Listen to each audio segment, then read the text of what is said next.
We knew this was going to be a drama-filled race. The conditions we were greeted to this morning. The set links, the last 10 minutes, going to be absolutely thrilling. Clark Quinn there now. He's just got to settle in and get a bit of a rhythm going, see if he can get away from Cooper. Cooper's just hanging on in that little Janetta. But this guy, they're not going to catch him, Grant Denyer. It's really going to have to go... I'm not even going to say it, am I? I just won't say it. We won't put the mocker on him because he's doing a very good job and he's got a very good lead at the moment. He's just got to cruise that thing home. But this is the real battle.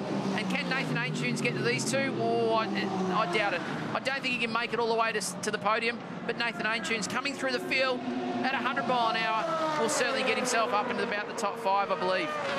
Just in the driver's side door there, you can see put some race tape down there to stop any water getting inside the cockpit has come loose. It won't affect him at all. So we jump on back with it, on board with Aintunes again, who's now up to 8th, make it 7th.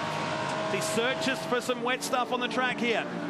He's trying to cool those tyres down. It's critical to keep that tyre temp down.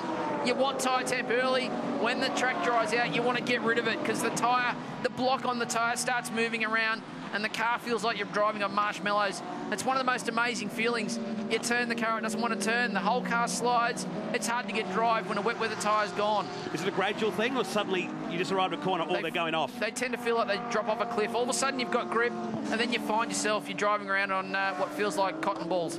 Marshmallows. You're not sure what's going on, but and once they go, it's very hard to get them back. That's why quite early a lot of these guys, the more experienced guys, were looking for water, trying to keep that tyre temp down. Because as we know, the track now would certainly be somewhere where you could run on slicks, no doubt about it. But the risk of the pit stop is not worth it. So you've just got to hang on. You can see a dry line developing. So slicks would be the right tyre to be on at the moment.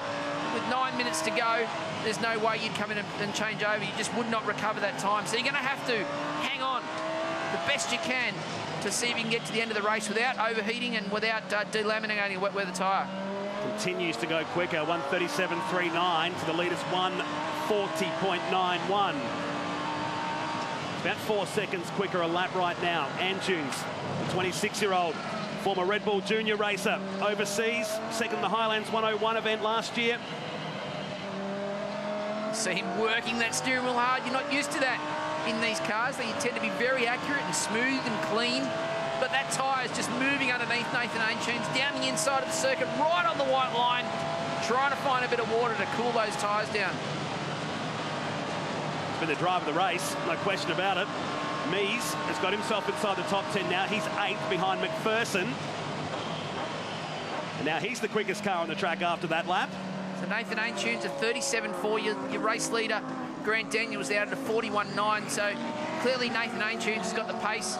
He's around 3 seconds a lap quicker than the car in front, which is this battle going on here. And here comes Nathan Aintunes. Aaron Seaton in that Scott Taylor Motorsport Car 22 Porsche Carrera RS CS. He got another Porsche battle there with Honduras. That's for the top 5, and here comes Nathan Aintunes.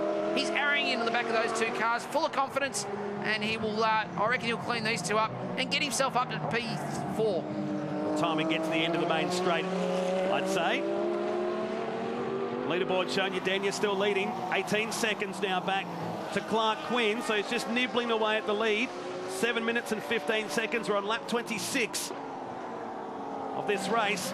And this is the excitement machine we're keeping an eye on right now as he comes up to Aaron Seaton and James Honduras further ahead in the 47 Superbarn Supermarkets Porsche. Now Christopher Mies is the car behind Nathan Aintunes as well. So these two now, Nathan Aintunes at 6, Christopher Mies at P7. Both the fastest cars on the racetrack, and down the inside. He's take no prisoners. He wants the job done. Already up to P5. Now he goes to P4. From where they were in the track, that's a pretty impressive result.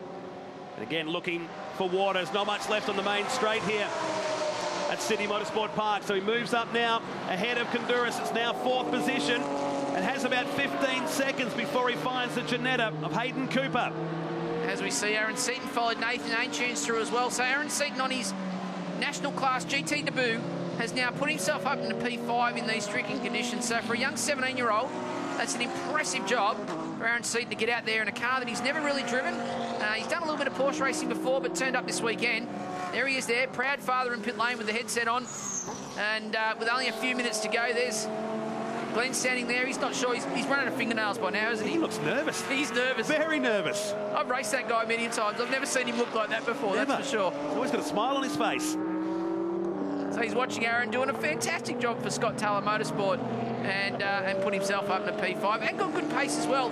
Aaron was, in the very first session, was up in the top 2 in terms of timesheets, qualified the car well, and has really not put a foot wrong all weekend. So let's stop talking about him because there's 3 minutes to go. We don't want to actually put the mocker on him, that's for sure. Notice I went quiet the whole time you were talking him up. Get some replays. This is from outside of Antunes. He went down inside of Seaton at the final turn and would get the Superbarn Porsche in the process. Just better drive out of the corner. Finds himself in the top 4. Just from his perspective. Watch the correction when he gets past Seaton here. Very confident down the inside, and there's that car starting to slide from underneath him. But Kondurasi's caught him as well, and that's where Aaron Seaton got the double toe from these 2 cars down the front straight and found a way through. Beautiful slow-mo shots around here. This is Clark Quinn's Darrell Lee Sticks McLaren going through turn 1. Magnificent pictures around this Sydney Motorsport Park today. Here is your leader though, Grant Denyer, 16 seconds clear. The man we just saw in super slow-mo, Clark Quinn, another second back to Hayden Cooper, and it's 12 seconds back to Antunes. So he's taken 3 seconds out of that in 1 lap. Well, that will be close, won't it? There's only about 3 laps remaining, but you can see a dry line or a dry racetrack out there now. So all these cars on a wet weather tyre, just doing the best they can for that last 4 minutes of the race. Christopher Meese now down to the 36s. So these 2, Nathan Antunes and Christopher Meese, they're flying and they're recovering from the field. This is the battle. You can see John Bow now getting himself up to past Griffiths.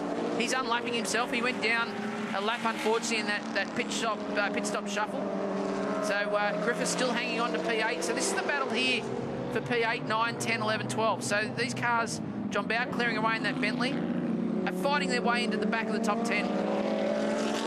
It's almost like the last couple of laps of yesterday's V8 Supercar race.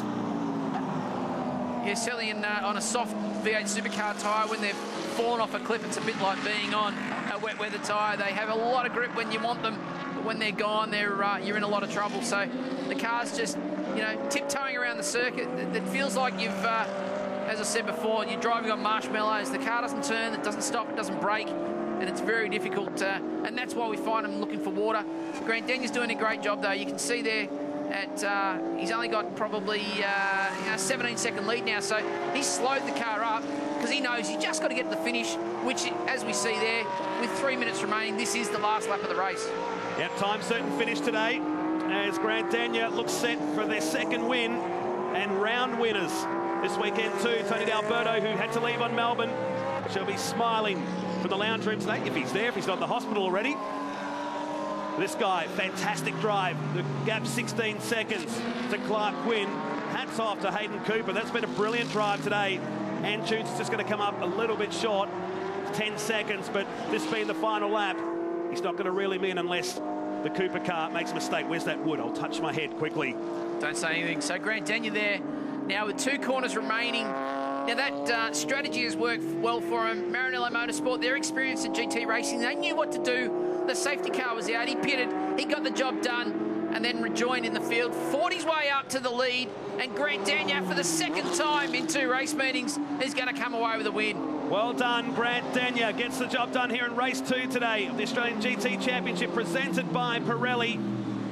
A smart drive. He did solo driving duties this weekend, and it's paid off. 15 seconds back to Clark Quinn, who comes to the checkered flag down, the Darrell Lee Sticks McLaren.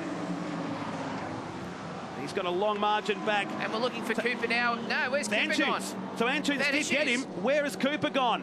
I was going to say Cooper was pretty close to Clark Quinn, but Nathan Antunes, what an impressive drive to get himself back on the podium. Cooper in that Ginetta has gone missing somewhere in this last part of the last lap. There's Christopher Meese. He's found his way through as well into P4. So those guys were almost a lap down at the half-an-hour mark, and they've fought their way back to be on the podium for Nathan Antunes. What a fantastic drive. Griffiths there coming through. That's the bottom of the top 10. We're there it is. I put the kiss of death on him. That was your fault. It was. It's come to a stop at turn 6, and the Motor School Ginetta won't make it to the finish line. What an absolute tragedy. Hayden Cooper, he did an amazing job in that trophy class car to be in a position where he could be fighting for the podium. But it wasn't to be. Nathan Aintunes got there. It was Grant Denyer all the way after that safety car. And Clark Quinn, a great drive to come back into P2, and Nathan Aintunes, followed by Reese and Millia, who Mies did a great job also coming from almost at the back of the grid.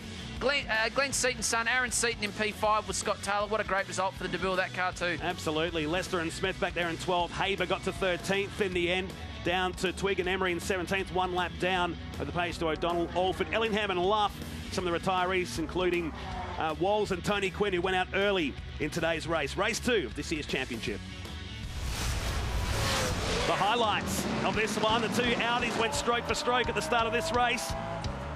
Millier thought he had it. Aintunes came from a long way back to take the race lead, but it wouldn't last for long because the number 37 McLaren went through this wild spin, lucky not to get collected, to ultimately finish up in second. That was Wall's first spin up there in the other McLaren, and Ellingham just putting the binders on at the last second to avoid running into the back of the McLaren.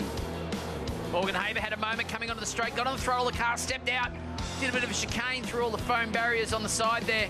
But then the battle happened where Tony Quinn found his way through turn 3 on the throttle too early, and that car spun, big contact with the wall, and that brought out our safety car. So championship leader finds himself in the wall only in 2 laps into the race. The Lexus safety car would come out once again while we retrieved that. When we got back to green flag racing, Aintunes went about it. Then we had another moment up here for the Aston Martin of Tim Miles, who found the tyre wall safely, though, got away with that one. Not so for Tony Walls. A lap later, Tony Walls found himself again. One of the McLarens having a problem in the same position. So slight contact, ripped the wheel off the back of that car, bit of damage, and again that would bring the safety car out. And that was a defining moment in the race. Some of the teams opted for the strategy of pitting, and it was Grant Denyer that took advantage of that. Unbelievably bad luck for the number 3 car, but Grant Denyer would win by 15 seconds. Second win of the year and round winners of the Australian GT Championship round this weekend at Sydney Motorsport Park.